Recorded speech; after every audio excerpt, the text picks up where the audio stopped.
We now join CBS Nightwatch, already in progress. Of Mice and Men. I've never gotten to do it. I auditioned for it twice, and they thought my skills were lacking, I guess. But I don't know, just to do that sometime. Yeah. Couple of Shakespearean roles I'd like to tackle one of these days.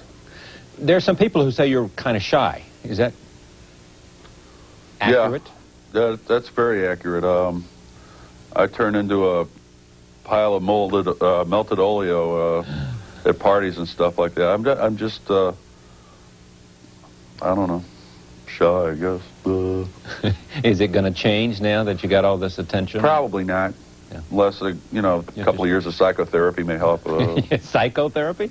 Whatever. Psychotherapy. Melt some of this beer gut off of me. Well, good luck. I hope you'll come back. I'm a big fan, and I hope you'll come back to this broadcast. Absolutely. All right. This was great. Thanks a lot, Charlie. Thank you. John Goodman, starring in a lot of films. Everybody's All-American. He's in Roseanne. He was in The Big Easy. A man who's enjoying his craft and doing it well. Nightwatch continues. Back in a moment.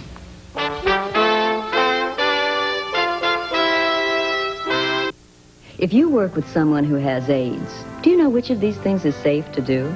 Shaking hands, sharing tools, riding in the same car, using the same telephone, drinking from the same water fountain, sitting at the same table, using the same bathroom, using the same copying machine.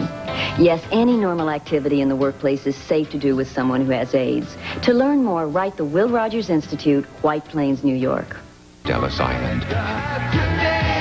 If you still believe in all they accomplished, keep the dream alive. Ellis Island Foundation, P.O. Box Ellis, New York 10163.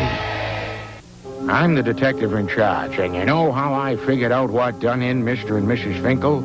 True, there was no motive, but there are clues everywhere.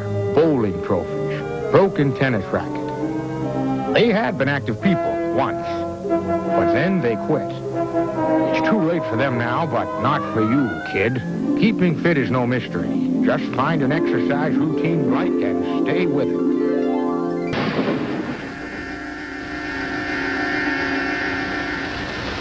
If you drink and drive, this could be the day that you die.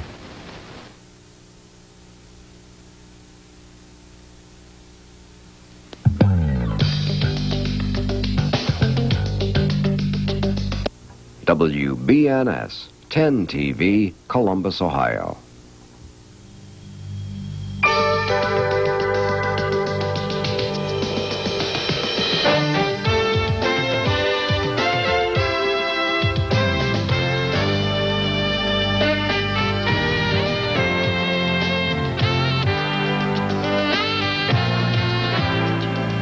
Still to come on Nightwatch, all the courtrooms a stage, sculpting a vision 8 feet tall, and all things cute and cuddly.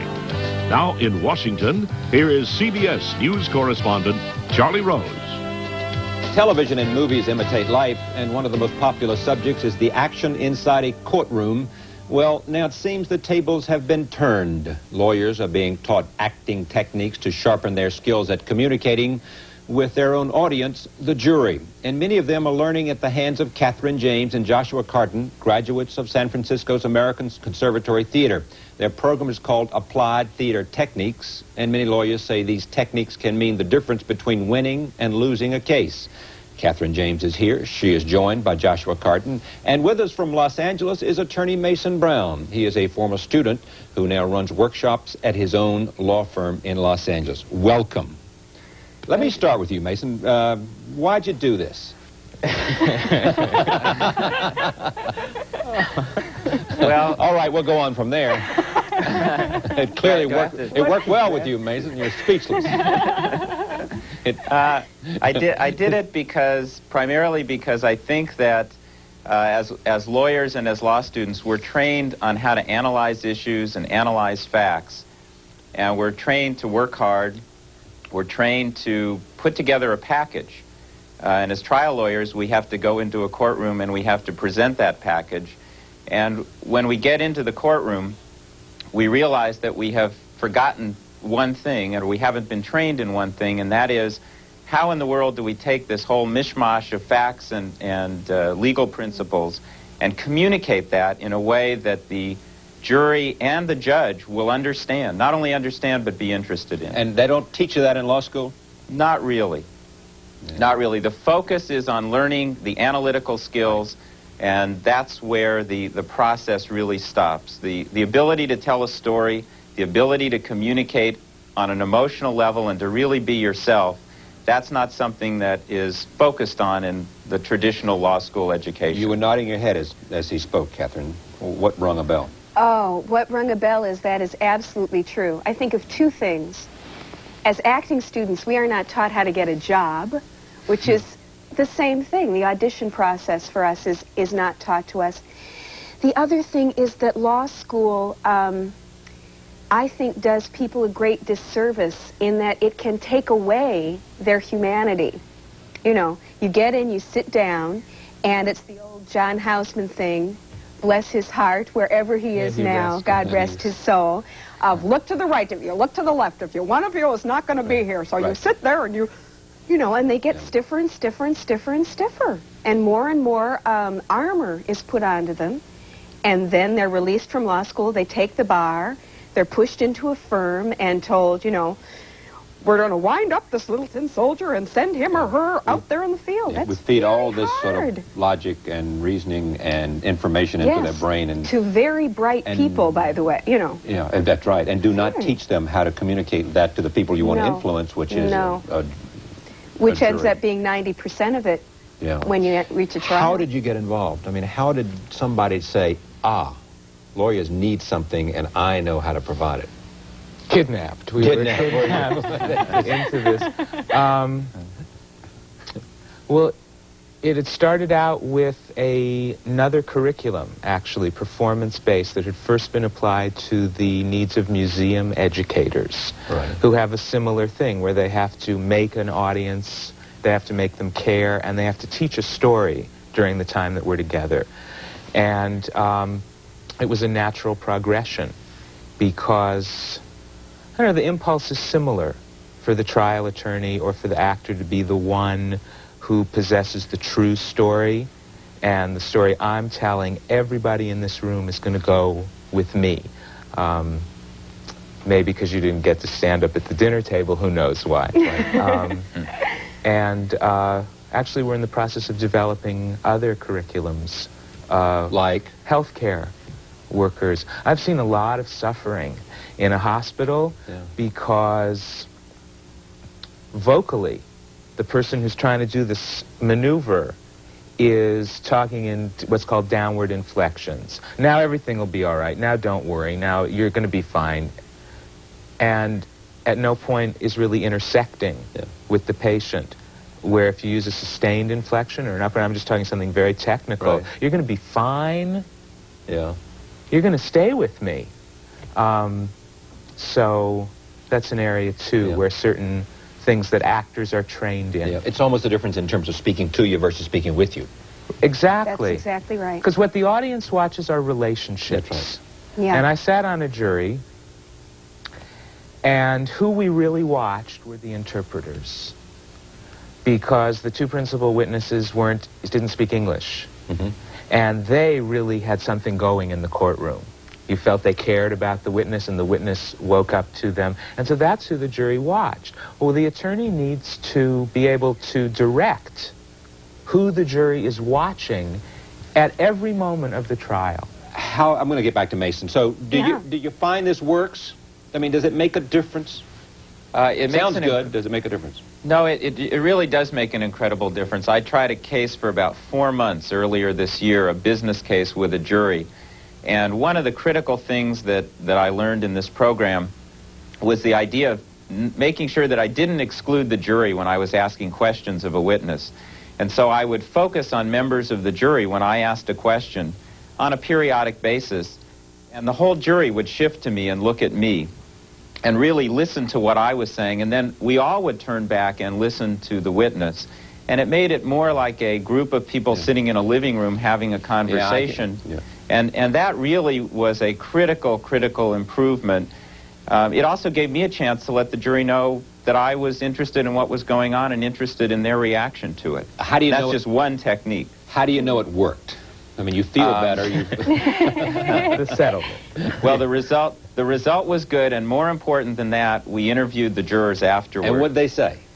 They were not aware of any specific techniques, but they talked a lot about the individual lawyers on our defense team, and they talked about the fact that they felt good about my feelings in connection with the case that I was pursuing. Okay. They really believed that I cared about what I was doing, and that's true. I really did care, and thanks to some of this training, I was able to communicate my real feelings on a meaningful level. And here's what happens. Some people will watch this and they'll say, well, sure, it got results for you, but they're concerned because we may be creating a nation of actors, both in terms of witnesses, because witnesses are now prepped as to how to handle themselves, and every attorney preps his own witnesses in terms of how to conduct themselves. We've all seen Some better movies than and heard others. stories, some better in terms of what clothes to wear, and if you want to make an appeal to them, and how you communicate yourself. And so you wonder whether the truth will out if everybody is going to acting classes. Well, Take it, Kathy. the truth will not out if what you're presenting, rather than the truth, let's say your witness, your main client is sitting there through the entire trial like this, looking, of course the person is hysterical and nervous, but what the jury is reading is, this person Devious. is guilty. Look at those shifty eyes. This person is not on the side of truth and justice. He's in the wrong. Forget up the river with this one. Yeah, because this jurors one can't have that. Jurors certainly form personal impressions of the lawyers, of the witnesses. We all do. They We all test do. credibility. We're human beings. You know, you come in and you meet someone for the first time, or you go up before, let's say you go up before a judge, and the judge says, overruled, overruled. You don't realize that in the back of your mind, you're remembering, my father always did this to me. I mean, we base our judgments on other human beings from past experience. Somebody wants, I tell you what, hold that point. It's so good that I know that the audience will want to hear this, and I'll take a break and we'll be right back. Teaching lawyers how to conduct themselves so that they can make the most effective presentation and work on their communication with a jury and with others. Stay with us. Nightwatch continues.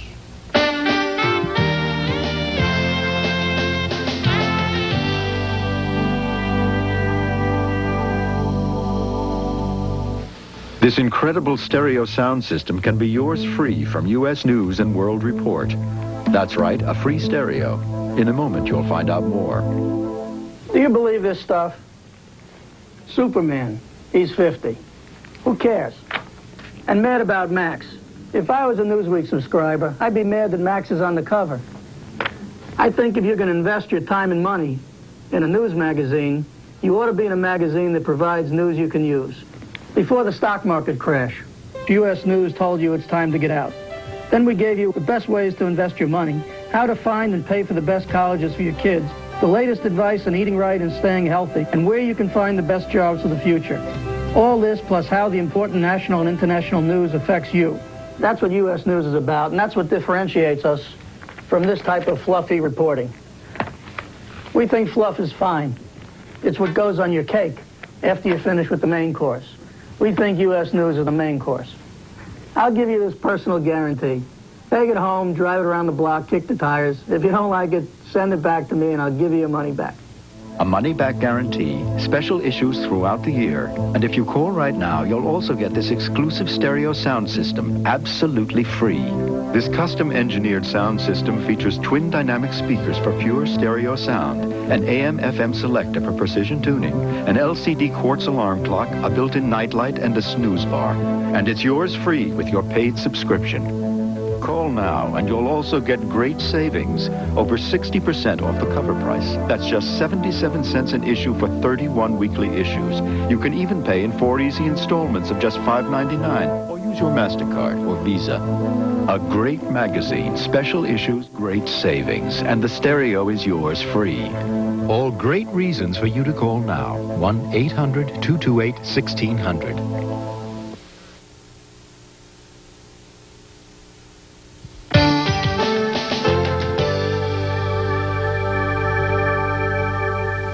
You had a point. Yes. He forgot it. Forgot it. No. Okay, Mason. There's no... We never tell anybody what to wear. We never are spinning anybody or handling anybody in that sense of what you should look like from the outside. Because, I say this with absolute certitude, no one is more self-conscious than I am.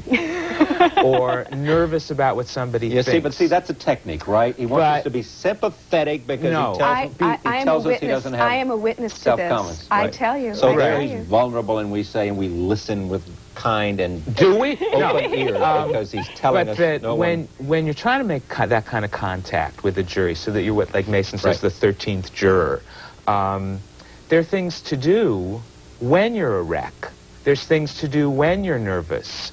We're never trying to say there's one way to behave and that's what wins, because it's not true. What those 12 people see is somebody willing to walk through whatever their fear or nervousness is to make sure you hear it. So We now join CBS Nightwatch, already in progress. So there'd be no hint of any cover-up. Thirdly, commencing an immediate investigation by the Tower Commission. Fourth, bringing in the criminal division of the Department of Justice and the FBI, and then ultimately referring it to an independent counsel. And fifth, removing the people from office. And sixth, making sure that it didn't happen again. All of these actions were taken, and I think very properly so. At the same time, there are people who step forward to say, Oliver North had an opportunity to destroy a lot of evidence, and that if the FBI and the Attorney General were doing their job, that should not have happened. Well, the destruction of evidence was before any crime had been discovered, and we had no basis to bring in the FBI at that time. But after you had some conversations, right?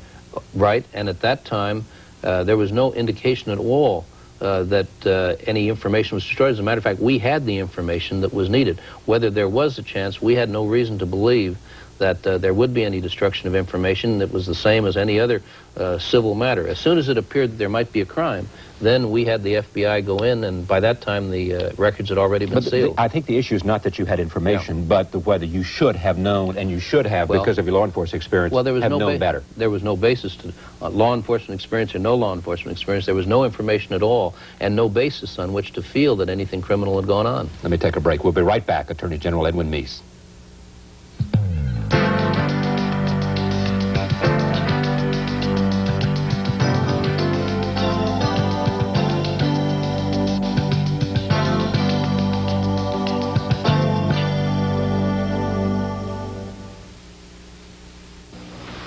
Is inflation on the move again? And what about interest rates? Should you buy stocks and bonds now or wait? How will Washington and the current international scene affect your pocketbook in the months ahead? Have your pencil and paper ready to jot down this number. In weekly issues of the Kipling of Washington Letter, subscribers get the answers to these and other timely questions. Every Monday morning, the Kiplinger Letter cuts through misinformation and gives you reliable judgment and guidance. It answers the basic questions that will affect your pocketbook in the coming months. Kiplinger editors talk to leaders of business, banking, retailing, and government. They ask the questions you want answers to.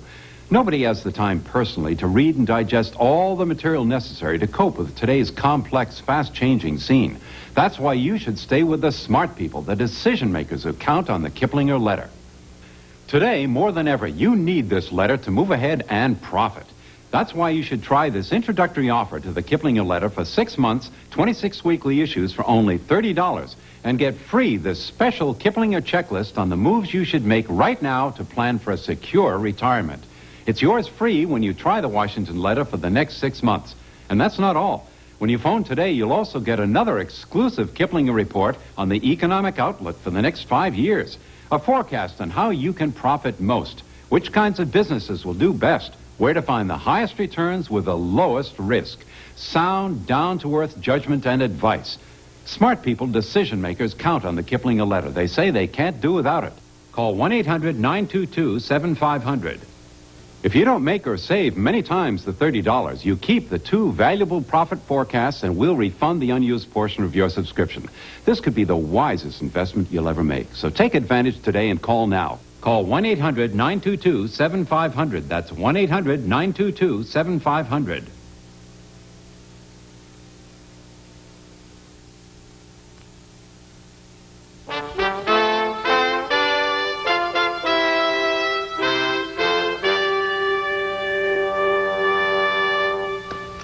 Attorney General Edwin Meese is here. Oliver North should or should not be pardoned by the President of the United States? Well, this is one that I have not commented on and won't. I thought you were going to say I haven't in the past, but I will now. That's no, what I was hoping I for. wish I could, but I don't think it's appropriate in as much as I was advising the President on some aspects of this, and I don't think it's proper to comment. Let me just say, though, going back to this whole thing, one of the things that people forget is that it was us, it was the administration, it was the people in the Justice Department who were doing a totally separate analysis of information that actually discovered this. And it was those of us involved who immediately brought it to public attention and set in motion the things to correct it. Correct what? To correct the problems that were there, to take the action that led to a criminal investigation and so on.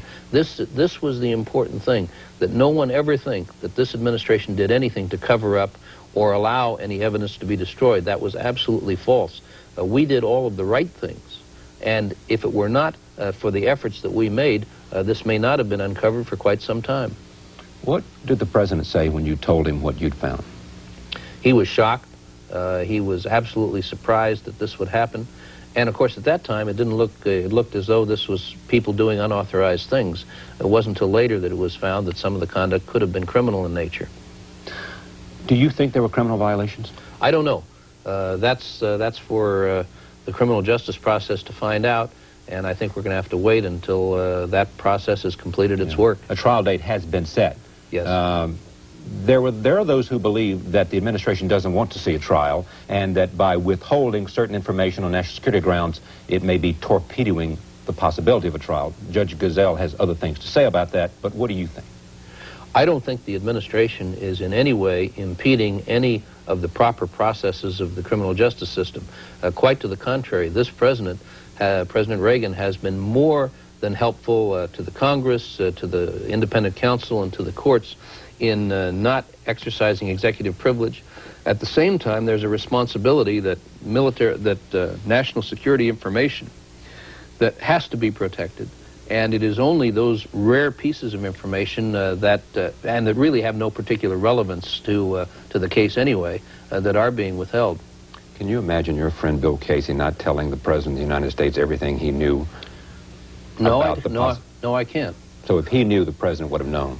Well, I don't think Bill Casey knew. That's okay. That's my fair own enough. view. But if he knew, he would have told the President. I don't know whether he would have or not. You just said you couldn't imagine him not telling the President everything he knew. Well, I thought you meant about some general situation that would be applicable to this.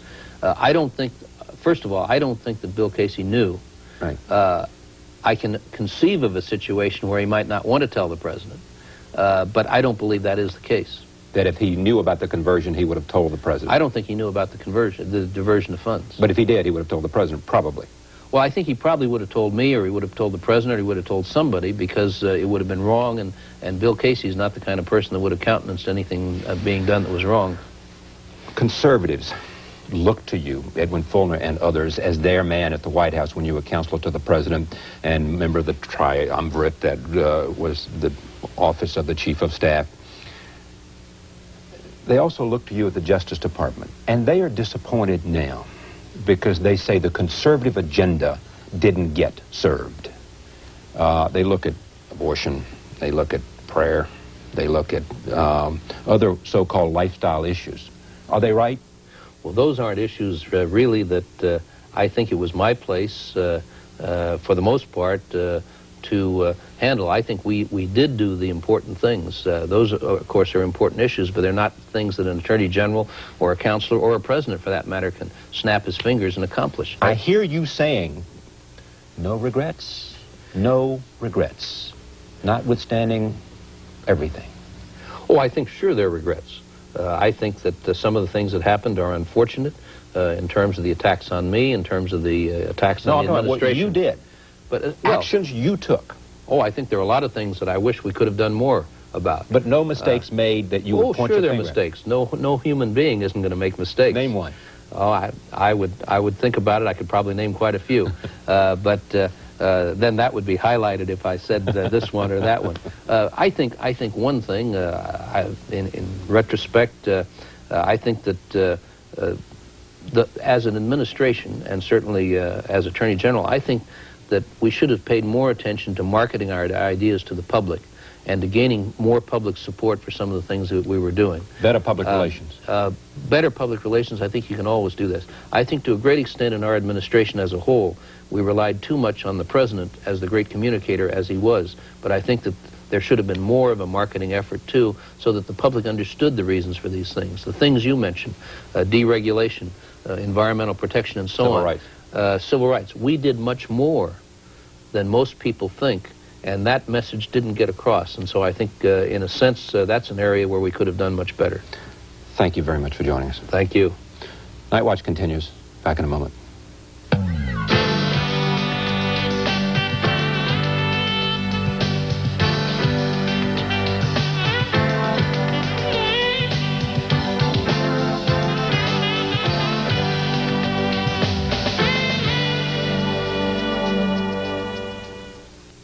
If you work with someone who has AIDS, do you know which of these things is safe to do?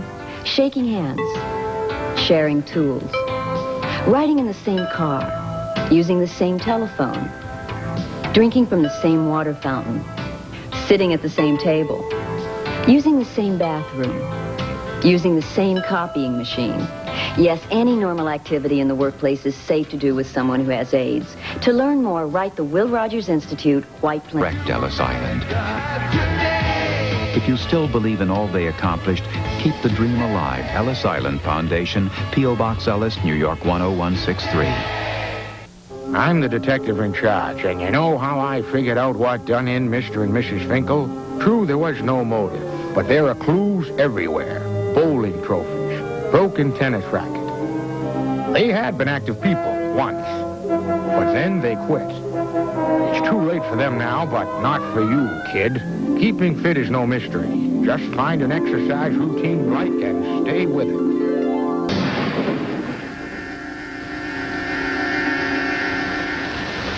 If you drink and drive, this could be the day that you die.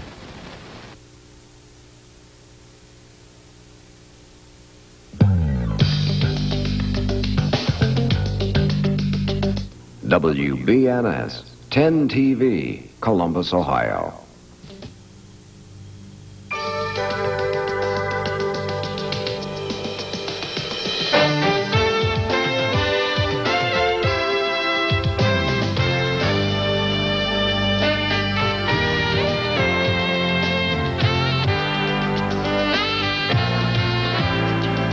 Still to come on Nightwatch.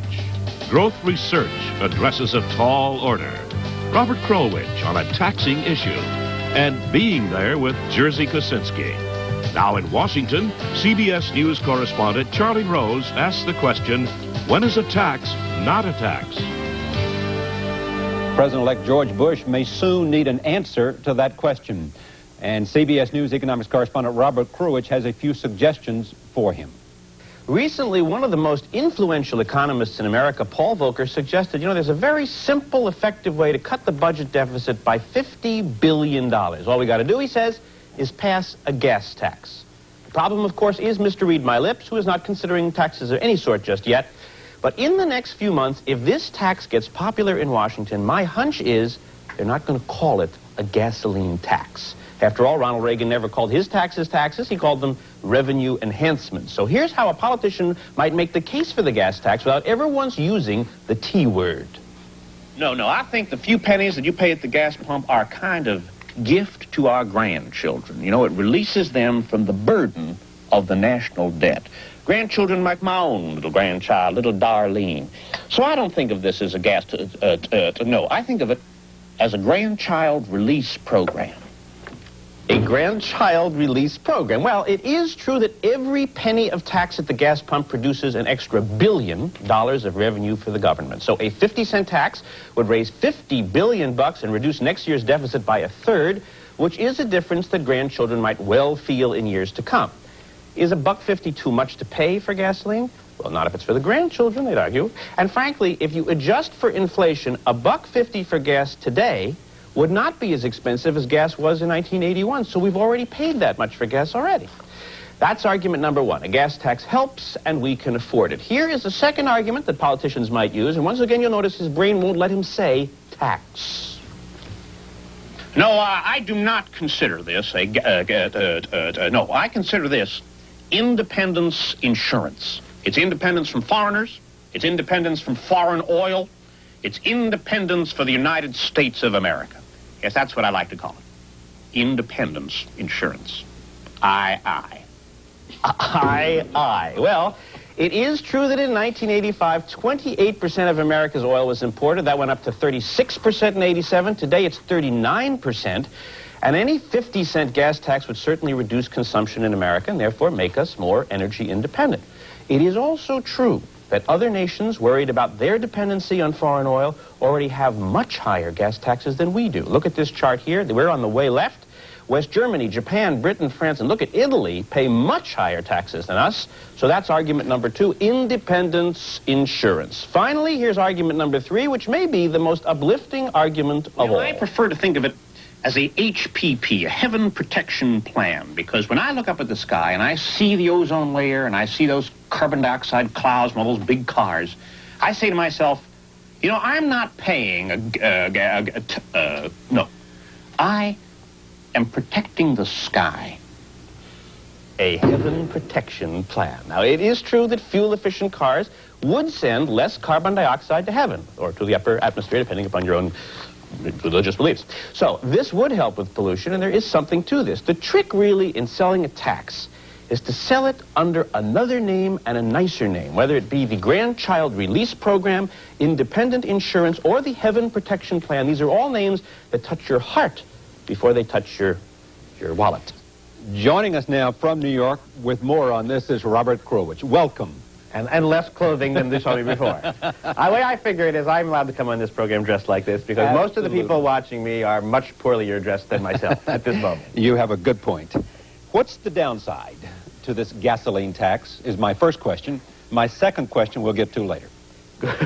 That's sort of a nice logic. The first obvious and biggest downside is that it hurts the poor more than the rich, and therefore it's going to be very hard to convince most members of Congress to go along with it for the simple reason that if Mr. Rockefeller has to pay $600 or $400 more a year for gasoline, and Mr. Brown, who's barely scraping by, has to pay the same $600 or $400 for gasoline, it hurts Mr. Brown much more than Mr. Rockefeller, and that seems on its face unfair. There's also the fact that if you scan the highways and ask the question, who has the larger, older, more gas-guzzling, less fuel-efficient cars, it tends to be Mr. Brown. It's the deal sobs that Mr. Rockefeller has. So it's almost like a double tax. So there would probably, in order for this tax to pass, there would probably have to be a taking and a giving. Congress would have to figure out some way to return some money to poorer people. I don't have a second question because my second question was whether it was fair or not, and obviously you're saying that unfairness is an element to it. Why not other things like tobacco? There will be those other things if there's going to be taxes at all, but they just don't bulk large enough on the landscape. This is going to be a very difficult winter and spring for the President and the Congress because, aside from the gas tax, there's not an easy and obvious big money maker out there, and the two areas most likely to be cut, I think, are probably health costs, a complicated thing in which more doctors will receive less money, is really what I think it'll boil down to. Yeah. And beyond health, I don't know, I can't, defense, I suppose, where defense contractors, by some complicated measures, will receive less money for what they do. And those will be hard for the press to monitor, complicated to understand, and only in combination do you get a powerful result. Let's talk a little bit about who's in favor of this, because there's increasing talk about it. Everybody points at how much money it would deliver to the Treasury, but what about Lee Iacocca and all those people who run the automobile companies? Do they favor it? No, of course not. What we have is actually a regional difference that's quite strong. Texans, and you know who's from Texas, and you know where they are in the coming months, are generally opposed to this and would prefer that the money be raised by taxing imports coming into the United States. And Massachusetts people, and you know what they tried to become and didn't get to be, and people from the New England and the Northeast area who tend to drive a little less and rely on imports a little more are generally in favor of the gasoline tax. What about economists? And what about the chairman of the Federal Reserve? Not only the former chairman you mentioned, but the new chairman. They seem to like this idea if it comes with an equal and opposite spending cuts. Every time an economist stepped before, not every time, but many times when economists stepped before congressional committees in the last month, gas tax was the first one on their lips, and they were very pleased. Because a penny equals $1 billion. That's pretty delicious, because it's only a little penny. And it is also true, and a little hard to believe, that before OPEC, back in 1973, we paid, 33 cents for a gallon of gas. Today, paying $1, say, for a gallon of gas, the buck in 1973 dollars is worth about 36, 37 cents. Inflation has essentially brought us back almost to the pre-OPEC time. Not only us, but the oil exporters, Arabs in the main, are making, relatively speaking, because they get dollars and like to spend them in America, they're receiving less for their money. I suspect we'll be hearing a lot more about this, and we'll be hearing a lot more from you. Robert Krulwich from New York. Nightwatch continues back in a moment.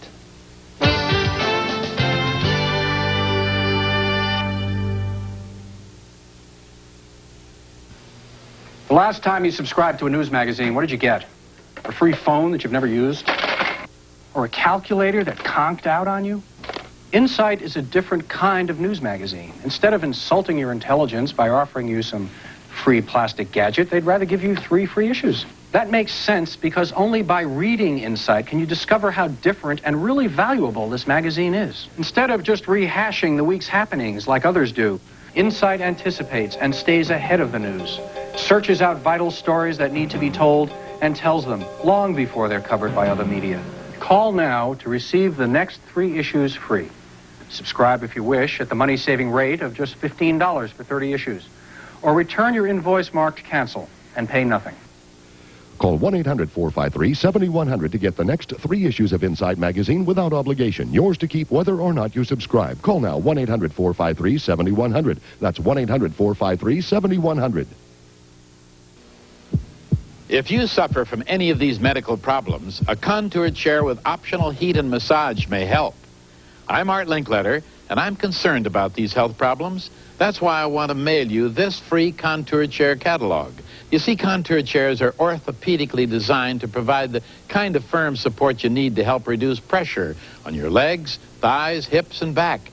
And to raise your legs above your heart, all you have to do is press this button. If you're concerned about your health, get free facts by mail about Contour. Find out about the marvelous relaxation that comes from the proper positioning of your body. Let me mail you this free Contour chair catalog, filled with details on the health benefits Contour chairs provide. Call me to get this important free information by mail now. Call 1-800-648-0400. That's 1-800-648-0400. Toll free. Call 1-800-648-0400.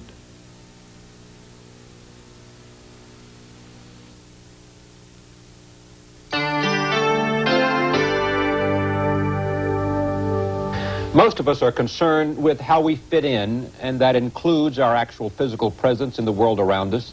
Various studies show that height is a definite advantage socially and professionally, but just how short is too short? That's a practical and ethical question for the medical community right now because of the advent of synthetic growth hormones. We'll talk to some doctors involved in growth research in just a moment. But first, we want to get to the side of those who are seeking treatment, not for an abnormality, but simply to increase their height. Betty Raymond of Severna Park, Maryland, is 5'1" and is seeking treatment for her son. Her husband, Pat Raymond, is 5'5". Their son, Ian, is 14 and is involved in a new study of synthetic growth hormones. Welcome, all of you. Pleasure. Thank you. Why synthetic growth hormones? Why do this?